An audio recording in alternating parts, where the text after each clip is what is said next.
Welcome to QTV media. నేను Nandini. Present మనతో కాంగ్రెస్ మాజీ ఎంపీ హర్ష కుమార్ గారు ఉన్నారు. ఒకసారి సార్తో మాట్లాడదాం. సార్, క్రాంతి కుమార్ కేసుకి సంబంధించి మీ దృష్టికి ఈ కేసుకి సంబంధించి ఏం జరిగిందని అనుకుంటున్నారు సార్?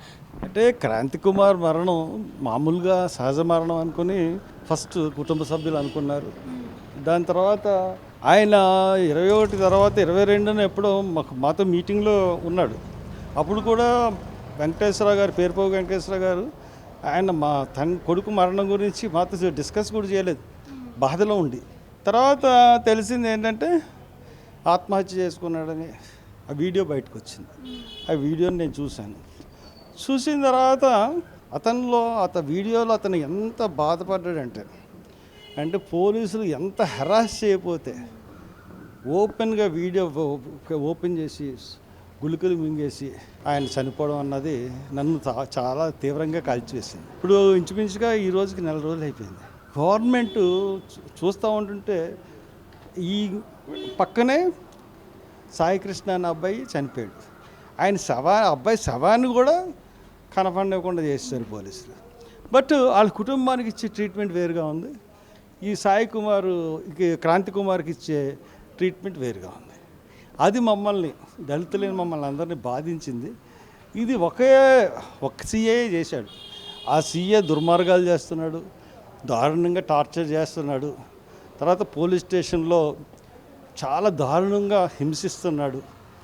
రౌడీ షీట్లు, అబ్బాయి మీద సస్పెక్టెడ్ రౌడీ షీట్, కానీ రౌడీ షీట్ కూడా పూర్తిగా లేదు, కేసులు కూడా లేవు. అటువంటి అబ్బాయిని తీసుకొచ్చి ఎల్లమ్మ పోలీసులు తండ్రి చెప్తే అమ్మ చంపేస్తారమ్మా అని చెప్పి సూసైడ్ చేసుకున్నాడంటే అది మాకు బాధ కలిగిస్తూ ఉంది.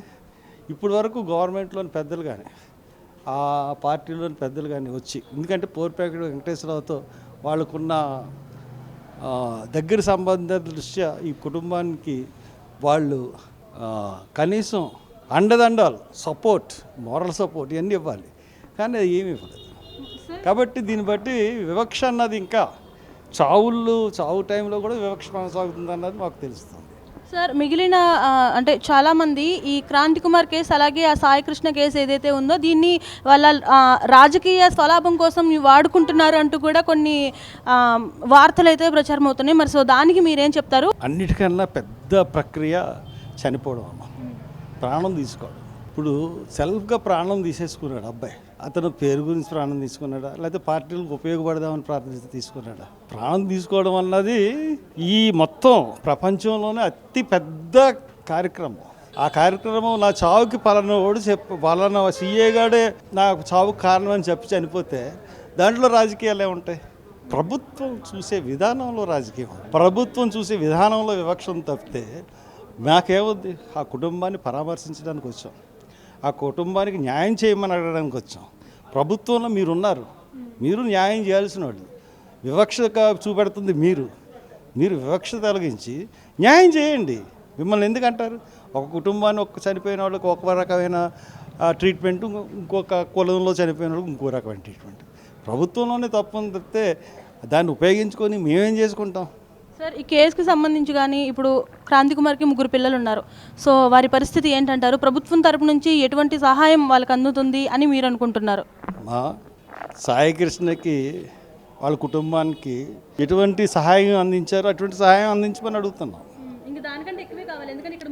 అవును, కాబట్టి ఆ రకమైన ట్రీట్మెంట్ ఈ కుటుంబానికి ఇవ్వమని ప్రభుత్వాన్ని కోరుతున్నాం తప్పితే మేమేమి ఇంకా అంతకన్నా మేము కోరేది ఏం లేదు. వివక్ష చూపించడం మానుకోమంటున్నాం. సో చూసారు కదా, జీవి హర్ష కుమార్ గారి మాటలపై మీ అభిప్రాయాన్ని కామెంట్ రూపంలో తెలియజేయండి. అలాగే ఈ కేసుకి సంబంధించి ఎటువంటి న్యాయం జరిగితే ఆ 3 పిల్లలకి కూడా న్యాయం జరిగిద్ది అని మీరు అనుకుంటున్నారో కామెంట్ రూపంలో తెలియజేయండి. వీడియో జర్నలిస్ట్ సందీప్తో నందిని, విజయవాడ నుండి.